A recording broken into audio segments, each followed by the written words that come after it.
নমস্কার বন্ধুরা, shout with Dipanjan চ্যানেলে আপনাদের সকলকে স্বাগত জানাই। আপনারা শুনছেন শ্রীমদর্শন। শ্রীমদর্শন 16টি খণ্ডে সম্পূর্ণ। ভগবান শ্রীরামকৃষ্ণদেবের অপার অনুগ্রহে এই গ্রন্থের প্রথম ভাগের প্রথম সংস্করণ 1366 বঙ্গাব্দে ও ইংরেজির 1960 খ্রিস্টাব্দে প্রকাশিত হইয়াছিল। তদবধি ভক্তগণের চাহিদাতেই একের পর এক সংস্করণ প্রকাশ করা সম্ভব হইতেছে। শ্রীমদর্শনের মূল আবেদন, গৃহে বাস করিয়া কি প্রকারে দেবভাবে জীবনযাপন করা যায়, কিভাবে বেদ বর্ণিত উপায়ে সুখ দুঃখ সমভাবে গ্রহণ করিয়া সংসারে শান্তিতে বাস করা সম্ভব হয়। এই পুস্তকে আছে পরমহংসদেবের ও মায়ের কিছু নূতন কথা, আর স্বামীজি প্রমুখ অন্তরঙ্গ সন্তানদের কথা, আর আছে কথামৃতকার দ্বারা কথামৃতর ব্যাখ্যা এবং শ্রীরামকৃষ্ণ জীবনালোকে উপনিষদ, গীতা, ভাগবত, পুরাণ, বাইবেল আদি শাস্ত্রের আলোচনা।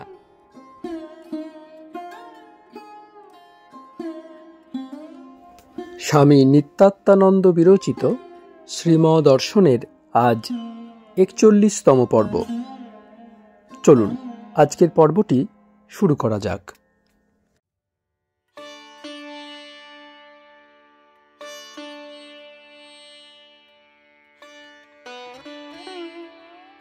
শ্রীম ভক্তদের প্রতি। শুনেছিলাম পূর্বে ছেলের বয়স যেই 7 বৎসর হল, অমনি উপনয়ন দিয়ে গুরুগৃহে পাঠিয়ে দিল। উপনয়ন মানে ব্রহ্মমন্ত্র, তা দিয়ে দেওয়া হলো। এখন গিয়ে সাধন করে তাকে জাগ্রত করো। ছেলের তো বিচার বুদ্ধি নাই, তাই গুরুর উপর সব ভার। গুরু প্রকৃতি দেখে ভিন্ন ব্যবস্থা করতেন। কারুকে তীর্থ করতে পাঠিয়ে দিলেন, কারুকে নিজের কাছে রেখে দিলেন, আর কারুকে গৃহে পাঠিয়ে দিলেন। বড় সুন্দর নিয়ম ছিল, এখন এসব লোপ পেয়ে গেছে। পূর্বে পিতাগণ প্রকৃত বন্ধু ছিলেন। প্রকৃত বন্ধুর কাজ তিনি ইটার্নাল লাইফের সন্ধান বলে দেন। শুধু পেটে খাওয়ান আর পড়ান প্রকৃত বন্ধুর কাজ নয়। ঠাকুর বলেছিলেন, আমাদের এই শরীরের ভিতর আরও 2টো শরীর আছে, সূক্ষ্ম ও কারণ। এই 3টির আহার দিতে হয়। শুধু অন্নের সংস্থান করে দেওয়া, একে কি আর স্নেহ বলে? এ তো পশু শরীরের কাজ এই স্থূল শরীরটার। সূক্ষ্ম শরীরের আহার বিদ্যা চর্চা, শিল্প, বিজ্ঞান, সাহিত্য, ইতিহাস, নানা বিদ্যার আলোচনা। এতে যুক্তি ও বিচার শক্তি বাড়ে। আর কারণ শরীরের আহার ধ্যান, জপ, বিবেক, বৈরাগ্য, জ্ঞান, ভক্তি, প্রেম, এই সব। এই কারণ শরীর দিয়ে মানুষ দেবত্ব লাভ করে। তিনি প্রকৃত বন্ধু, যিনি এই কারণ শরীরের আহারের ব্যবস্থা করেন। শ্রীম জনৈক গৃহস্থ ভক্তের প্রতি।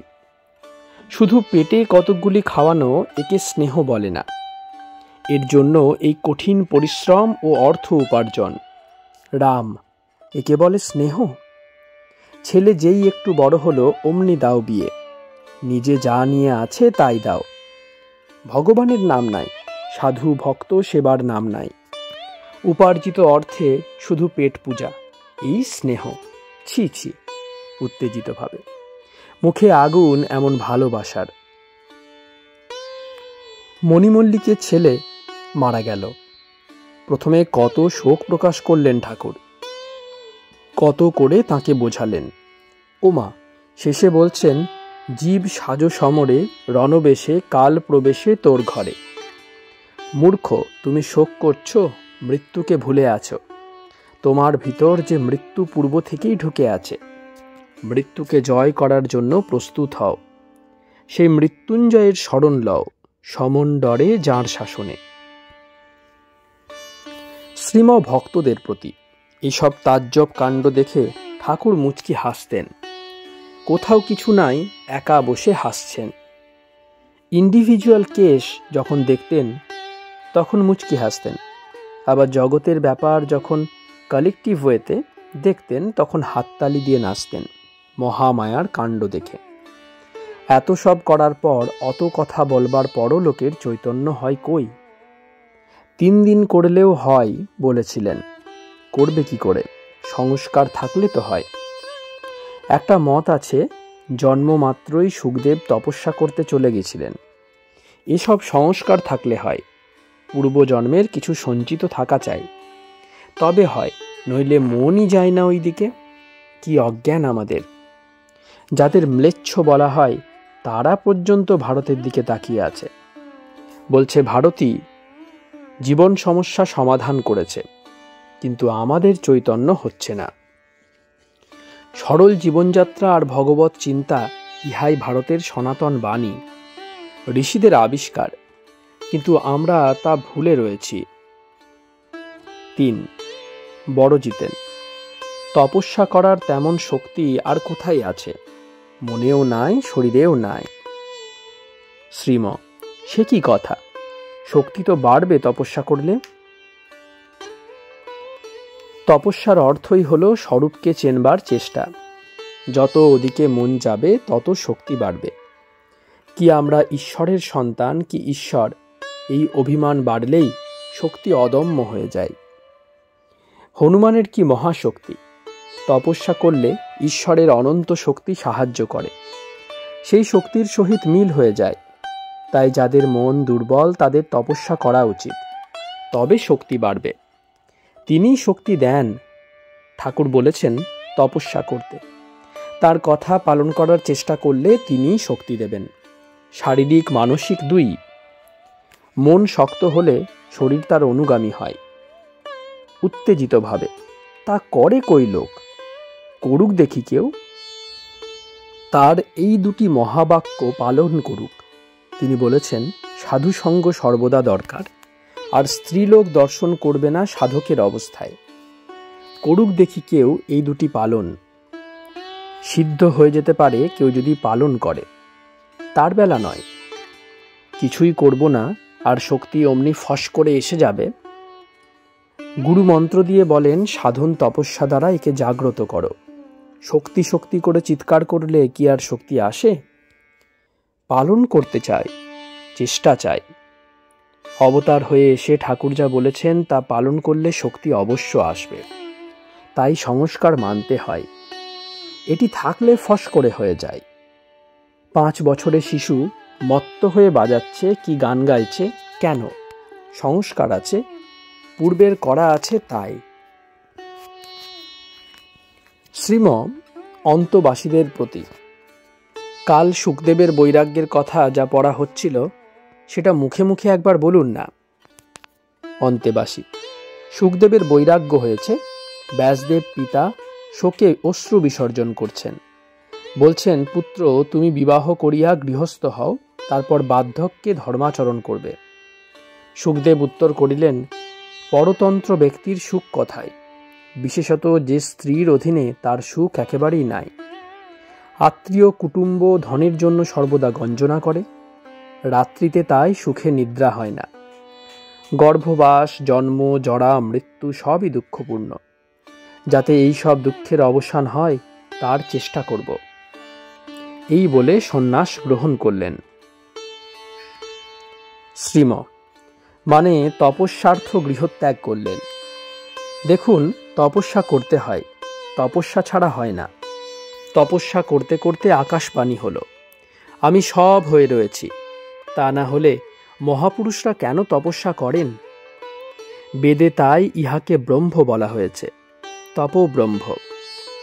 বড়জিতেন বিনীতভাবে, এদিক থেকে যে মন মোটেই সরছে না, কি করা যাবে? কৃপা না হলে কিছু হবে না। শ্রীম, তার কাছে প্রার্থনা করলে সব হতে পারে। তার কথায় বিশ্বাস করে একটু চেষ্টা করা উচিত। কি আদর্শ! কতবার বলেছেন আমাকে চিন্তা করলেই হবে, আর কিছুই দরকার নেই। নির্জনে বসে দিন কতক এই কথাটা ভাববার চেষ্টা করো। কত সোজা পথ, নানান খানার কথাই নেই। 2টি খাওয়ার ব্যবস্থা করে তার চিন্তা করো। 2টি ভক্ত যেতেন ঠাকুরের কাছে। একটিকে নিয়ে দিন কত কিছু জপ টপ করিয়ে নিলেন, তারপর আর যাচ্ছে না। ঠাকুর জিজ্ঞেস করলেন, অমুক কেন আসছে না? একজন বললে, ওর আসার আর সময় হয় না। ঠাকুর শুনে বললেন, হ্যাঁ, তার এ জন্মে এই পর্যন্ত, এর বেশি আর হবে না। কত জন্ম তপস্যা করলে তবে তাকে পাওয়া যায়। একদিন বিবেকানন্দরা সব বসে আছেন। ঠাকুর বলছেন, আচ্ছা, একজন ছাদে উঠেছে, আরেকজনকে দেখছে উঠতে চেষ্টা করছে, তাকে তুলতে সাহায্য করতে পারে কিনা বলো। মানে আমি ছাদে উঠেছি, আমার কথা শোনো। কতভাবে নিজেকে প্রকাশ করে বলেছেন, তবুও চৈতন্য হয় না লোকের।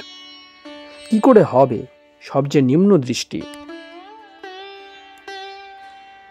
মিহিজামের মাঠে গিয়ে যদি আমি প্রচার করি পশুদের ঈশ্বর সত্য, সংসার অনিত্য, তাহলে কি তারা শুনবে? মহামায়ার বিচিত্র খেলা, তাজ্জব কাণ্ড, এই দেখে ঠাকুর হাততালি দিয়ে নাচতেন। থিয়েটারে দেখায় তাজ্জব কাণ্ড। চীনে, ইংরেজ, জাপানি, জার্মানি, নানা দেশের লোক নানা ভাষায় বকে যাচ্ছে। ফলে এক মহা গণ্ডগোলের সৃষ্টি। কারো কথা কেউ বোঝে না, কারো কথা কেউ শোনে না। তেমনই এ সংসার। ডাক্তার বক্সী, ঠাকুর বলেছেন আমাকে চিন্তা করলেই হবে। কি চিন্তা করা? তাঁর পাদ ও পদ্ম চিন্তা করা, কিংবা আর কিছু? শ্রীম, হ্যাঁ, একদিন পাদ ও পদ্মই হলো, একদিন তাঁর লীলা কথা, একদিন তাঁর উপদেশ, এসবই তাঁর চিন্তা। এই চিন্তা করতে করতে জীবনের বড় বড় সমস্যাগুলি আপনিই সমাধান হয়ে যাবে ক্রমে। আরেকটি আছে, সেখানে চিন্তা নেই, তার কথা ভাবতে ভাবতে মনের লয় হয়ে যায়। মনই নাই আর চিন্তা করে কে কখন? গানে আছে, মজলো আমার মন ভ্রমরা শ্যামাপদ নীলকমলে। মায়ের চরণ কালো ভ্রমর কালো, কালোই কালো মিশে গেল। পঞ্চতত্ত্ব প্রধান মত্ত রঙ্গ দেখে ভঙ্গ দিলে। মনরূপ যে কালো ভ্রমর, সে মায়ের পাদ পদ্মে বসে মধুপান মত্ত। পঞ্চতত্ত্ব অর্থাৎ অবিদ্যা, অজ্ঞান, তাই দেখে সরে পড়ল। কি আর করে? ওখানে যাওয়ার হুকুম নাই, এলাকার বাইরে। এটি সমাধির অবস্থা। ভগবান দর্শন হলে মনের লয় হয়। এ কি আর লাঠি মেরে মনকে তোলা? তা হয় না। স্বাভাবিক গতি। একটা বজরা 50টা দাঁত টানছে, নড়ছে না। কেন? নঙ্গর করা রয়েছে যে। মন বিষয় চিন্তায় বাঁধা রয়েছে, কেমন করে ওঠে? বড় জিতেন স্বগত। ওখানে মন মজে গেলে বিষয়ানন্দ আর ভালো লাগে না। শ্রীম ধমক দিয়া, বিষয়ানন্দ ফন্দ অত ভাবনা কেন? ঠাকুর যা বলেছেন তাই আমাদের করা উচিত। বলেছেন আমাকে চিন্তা করো, তারই চেষ্টা করা। অন্য কথায় মন দেওয়া কেন? তার চিন্তা করলে যেমন মাঠের জল শুকিয়ে যায়, তেমনি কাম টাম শুকিয়ে যাবে। মন যতক্ষণ আছে ততক্ষণ একটা না একটা চিন্তা থাকবেই। লোকে বলে চিন্তা করো না, তা কি হয়? মন থাকলেই চিন্তা থাকবে, তাই তার চিন্তা করা, অন্য চিন্তা না করে। ডাক্তার বক্সী, ওটি গুরু কৃপায় হয়। গুরু বলেছেন 1000 গাঁটওয়ালা দড়ি বাজিকর হাত নাড়িয়ে সব খুলে ফেলতে পারে। শ্রীম, হ্যাঁ, গুরু কৃপাতেই হয়। তবে গুরু যা বলেন তার চেষ্টা করা উচিত। কৃপা প্রকাশের একটা সূত্র চাই। শুধু কৃপা কৃপা করলে কৃপা হবে না। তাই খ্রাইস্ট বলেছিলেন, শুধু প্রভু প্রভু করলে কি হবে? আমার কথা শুনতে হবে। And why call ye me Lord, Lord, and do not the things which I say? ঠাকুর কত তপস্যা করেছেন, আমাদের এক টান করতে বলছেন, তাই আমাদের করা উচিত। মন্ত্রমূলং গুরু বাক্যম। শ্রীম ভক্তদের প্রতি, মন কি সহজে যেতে চায়? একজন ভক্ত সব ছেড়ে ঠাকুরের কাছে এসে রয়েছেন। আরেকজন ভক্ত ঠাকুরকে বললেন, ওর অত উঁচু ঘর আপনি বললেন, কিন্তু স্ত্রীর চিন্তা করছে। শুনে ঠাকুর বললেন, তা করবে না? দেহ ধারণ করেছে যে। যার আছে জ্ঞান তার আছে অজ্ঞান। বিজ্ঞানী হলে এ দ্বন্দ্ব থাকে না, এই একটি থাক আছে। তাদের বেশি কিছু করতে হয় না নিজেদের, তিনিই করেন তাদের জন্য। একটি ভক্তের জন্য ঠাকুর এমন করছেন, অর্থাৎ জপের অভিনয় করিয়া দেখাচ্ছেন। পরে বলছেন, খুব উঁচু ঘর, দেখলে আমায় জপ করিয়ে নিলে। তিনি জানেন সে নিজে করবে না, তা নিজেই করছেন। একটি আলাদা থাক। একটা গানে আছে, তারিণী আছি ঋণী তব পাই। ভগবানের নিকট আমরা ঋণী, অর্থাৎ নর্মাল স্টেট হলো ওই পাদ পদ্মে মন রাখা, সমাধি। সংসার পড়ে জীব ওইটি ভুলে গেছে, তাই ঋণী। ওইখানে আবার যেতে হবে সবাইকে। কতভাবে অভয় দিচ্ছেন ঠাকুর। যিশুও অভয় দিয়ে বলেছিলেন, ভক্তদের বিষণ্ণ দেখে তোমরা আনন্দ করো। এই দুঃখময় সংসারে আমি তোমাদের ভার নিয়েছি, মাভৈ। In the world ye shall have tribulation, but be of good cheer, I have overcome the world. তোরা কে আর আমি কে এ জানলেই হবে, তোদের বেশি কিছু করতে হবে না। ইহা ঠাকুরের অভয় বাণী, শ্রীম জনৈক ভক্তের প্রতি। এমনই অন্তর্দৃষ্টি ছিল ঠাকুরের। একবার তাকিয়ে দেখলেই ভিতরের সব কথা জেনে ফেলতেন, কার ভিতর কি আছে। যেমন কাঁচের আলমারির সব দেখা যায়, তার কথা শুনলেই শান্তি। সংস্কার না থাকলে এসব কথা ভালো লাগে না। পূর্বজন্মের করা থাকলে একটুতেই ফস করে জ্বলে ওঠে। একটি ময়ূরকে 4টার সময় আফিং দেওয়া হয়েছিল, এখন রোজ আসছে 4টায় আফিংয়ের নেশায়। সংস্কার থাকলে তার কথা শুনবার নেশা হয়। একটি ভক্ত এসেছিলেন এখানে, এসব কথা শুনে কেঁদে ফেললেন। মঠের কথায় বললেন, স্বর্গ এ ছেড়ে কোথায় পাব, ভোগ শেষ হয়ে গেছে, ফর্সা হয়ে আসছে, তাই অমন কথা আর কান্না। অরুণোদয়ের পরই সূর্যোদয়। কলিকাতা, 29শে মে 1923 খ্রিস্টাব্দ, 16ই জ্যৈষ্ঠ 1330 সাল, মঙ্গলবার, পূর্ণিমা। 14 অধ্যায়। উপায়, সাধুসঙ্গ, সাধু সেবা ও প্রার্থনা। 1। শ্রীম দোতলার ঘরে বসিয়া আছেন। এখন সন্ধ্যা 7টা।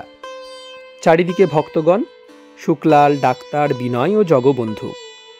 দেখিতে দেখিতে বড় জিতেন, বিরিঞ্চি, ছোট জিতেন ও সুখেন্দু আসিলেন।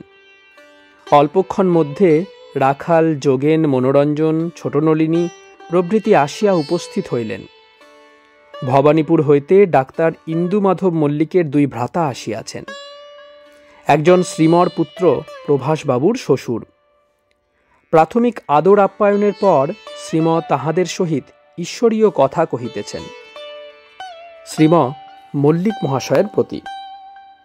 পরমহংসদেব বলতেন, ঈশ্বরের নাম শ্রবণ বা মনন করলে যদি কারো রোমাঞ্চ হয় আর প্রেমাশ্রু বর্ষণ হয়, বুঝতে হবে তার কর্ম ত্যাগ হয়ে এসেছে, মানে ঈশ্বরের খুব নিকটে গেছে।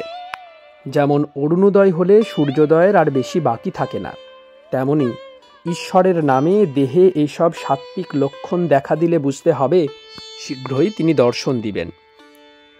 ঋষিরা দাপর যুগে বলির যজ্ঞে বলেছিলেন, আচ্ছা, শরীর এইরূপ মুহুর্মুহু রোমাঞ্চিত হচ্ছে কেন? তবে কি যজ্ঞেশ্বর স্বয়ং এসেছেন? যজ্ঞেশ্বর এসেছেন মানে ভগবানের খুব সান্নিধ্যে আসা গেছে বুঝতে হবে। ভগবান বামন রূপে যজ্ঞস্থলিতে উপস্থিত ছিলেন, কিন্তু সকলে জানতেন না এ কথা। ঋষিগণ রোমাঞ্চ দ্বারা অনুমান করেছিলেন ভগবান অতি নিকটে। শাস্ত্রে আছে গর্ভধারিণীর নিকট মন্ত্র নেবার ব্যবস্থা। আপনি খুব সৌভাগ্যবান, মায়ের নিকট এমন সব উপদেশ পেয়েছেন। এখন বিশ্বাস করে কাজে লাগা। মল্লিক মহাশয়, বিশ্বাসে কি না হয়। শুনেছি কাশীতে মণিকর্ণিকায় মা অন্নপূর্ণা বেশ্যারূপ ধারণ করে মৃত পুত্রের সৎকারের জন্য সকলের সাহায্য প্রার্থনা করছেন। একটি কন্ডিশন যে নিষ্পাপ কেবল সেই মৃতদেহ স্পর্শ করতে পারবে, কেউ আর অগ্রসর হচ্ছে না। মদ্যপায়ী এক মাতাল নিত্য গঙ্গা স্নান করত, আজও গঙ্গা স্নান করে এসেছে। মৃতদেহ দেখে সৎকার করতে অগ্রসর হল। দেবী বললেন, তুমি মদ্যপায়ী, মুখ থেকে মদিরার দুর্গন্ধ নির্গত হচ্ছে, দেহ স্পর্শ করো না। সে বললে, কি বলছো মা, আমি সদ্য গঙ্গা স্নান করে এসেছি, সমস্ত পাপ দূর হয়ে গেছে, আমি পবিত্র। শ্রীম ঠাকুরও একটি গল্প বলতেন। কৃষ্ণ কিশোর বলে একজন ভক্ত ছিলেন দক্ষিণেশ্বরে, খুব নিষ্ঠাবান আর কুলীন ব্রাহ্মণ। শ্রী বৃন্দাবনে গেছেন। একদিন খুব জল তৃষ্ণা পেয়েছে। লোক পাতকুয়ো থেকে জল তুলছে, তিনি জল চাইলেন। একজন বললেন, পণ্ডিতজি, জল কি করে দিই, আমরা মুচি। কৃষ্ণকিশোর বললেন, তাহলে এক কাজ করো, তুমি শিব শিব বলো। তখন সেই লোকটি শিব নাম করছে আর জল দিচ্ছে, আর উনি পান করছেন। এমন বিশ্বাস, বিশ্বাস থাকলে তো অনেকটা হয়ে গেল। আরেকটি আছে। এড়েদহর ঘাটে একজন সাধু এসেছেন, সকলে দর্শন করতে যাচ্ছে। ঠাকুরের বড় ভাই হলধারী জ্ঞান চর্চা করতেন। বললেন, একটা হাড় মাসের খাঁচা, কি দেখতে যাচ্ছে লোক সব। ঠাকুর বলেছিলেন, শুনে কৃষ্ণকিশোরের কি রাগ।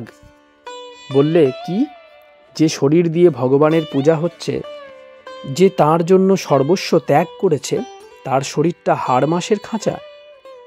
ভক্তের শরীর চিন্ময়। কি রাগ!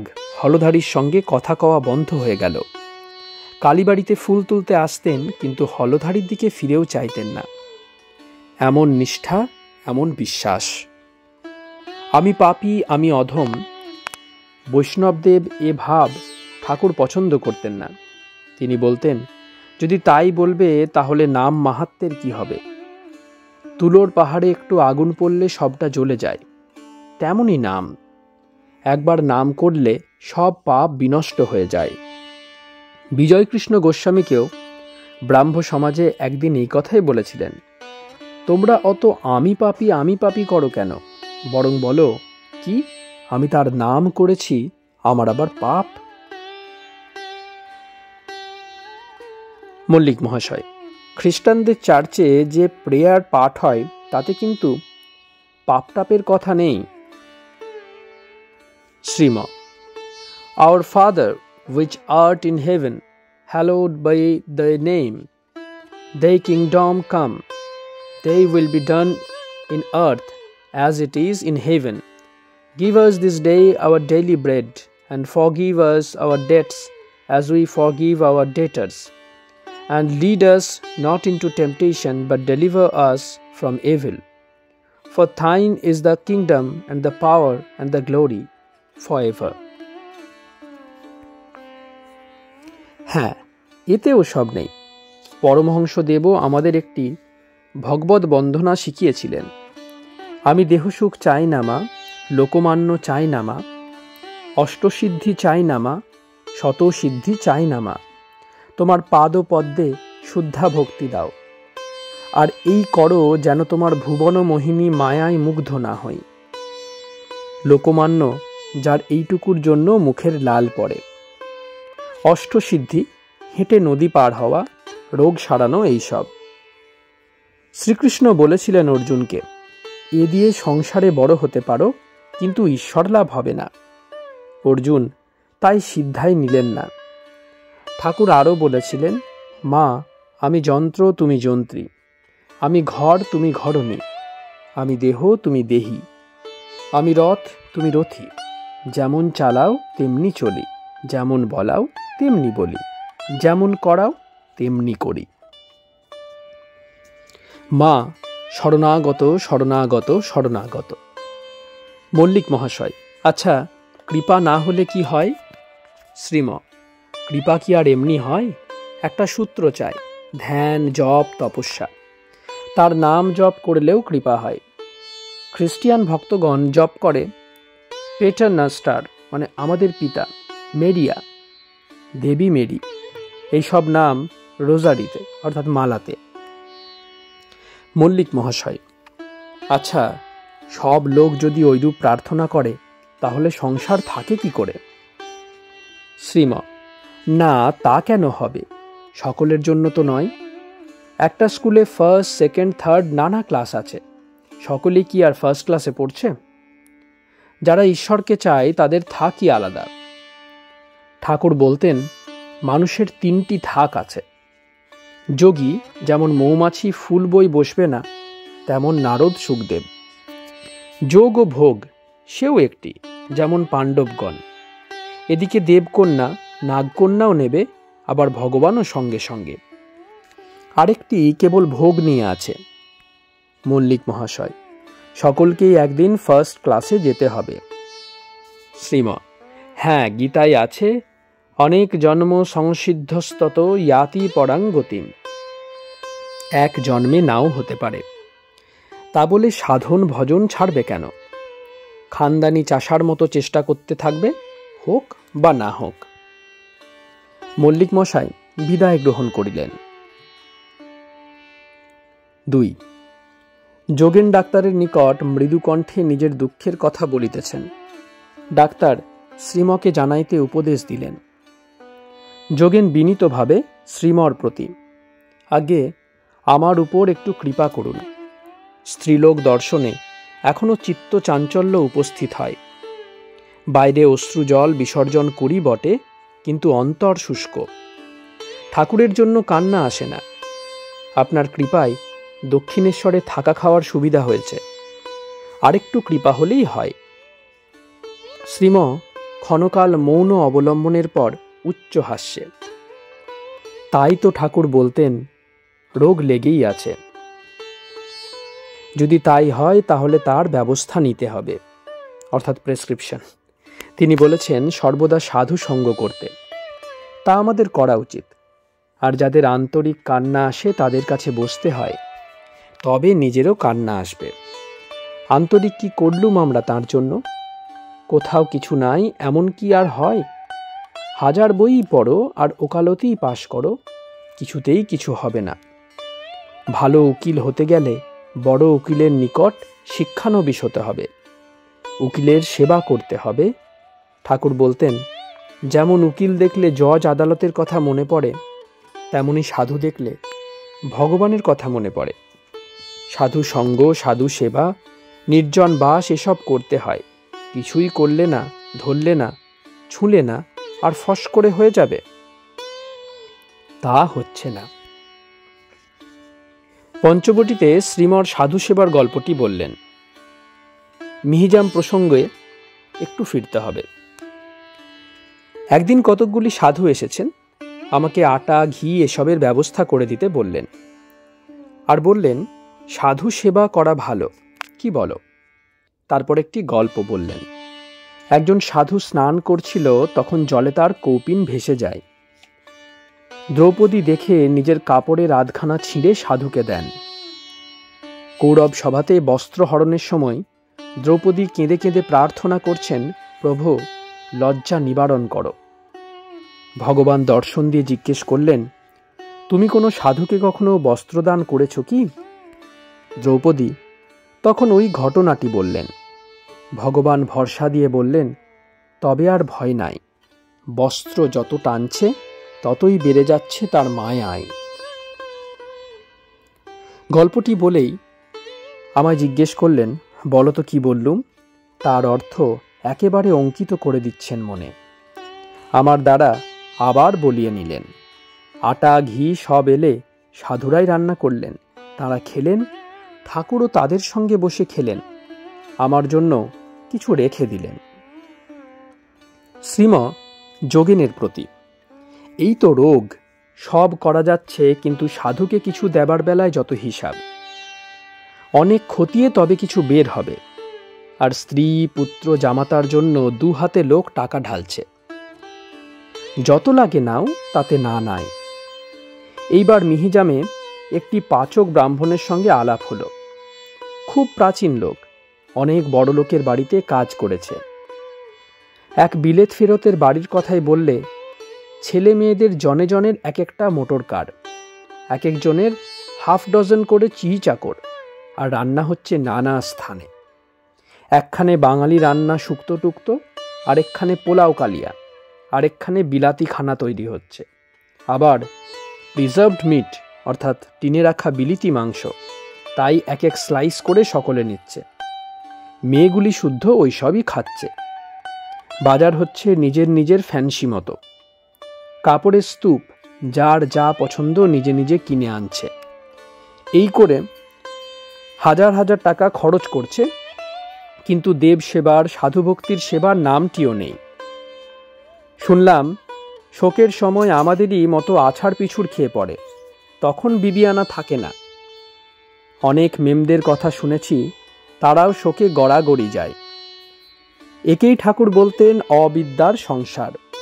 সাধু ভক্ত দরিদ্রের সেবা নাই, শুধু কুটুম্ব সেবা হচ্ছে।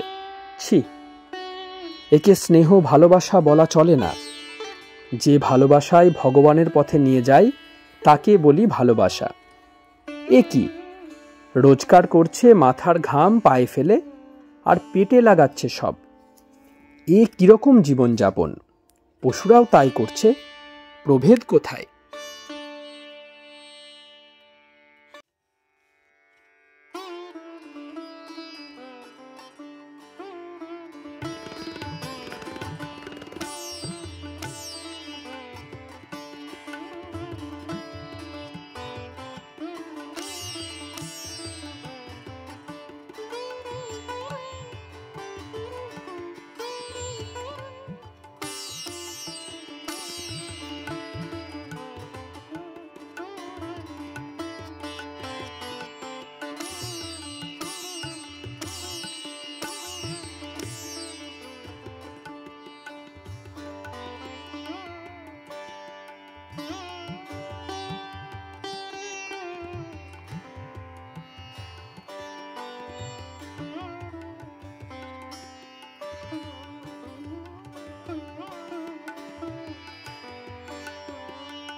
আপনারা শুনছিলেন স্বামী নিত্যাত্মানন্দ বিরচিত শ্রীমদর্শন। আজ ৪১তম পর্বটি আপনাদের কাছে পরিবেশন করলাম। আমাদের ভিডিওগুলি কেমন লাগছে আমাদের জানান। কোনো সাজেশন থাকলে তাও জানাতে পারেন। আপনাদের বন্ধুবান্ধব ও পরিবার পরিজনদের মধ্যে ভিডিওগুলি শেয়ার করে দিন। আমাদের ভিডিওগুলি লাইক করুন। শাউট উইথ দীপাঞ্জন চ্যানেলটি সাবস্ক্রাইব করে দিন এবং প্রতিনিয়ত বিভিন্ন আপডেট পাওয়ার জন্য বেল আইকনটি অবশ্যই প্রেস করে দিন। অনেক অনেক ধন্যবাদ। নমস্কার। জয় ঠাকুর, জয় মা, জয় স্বামীজি।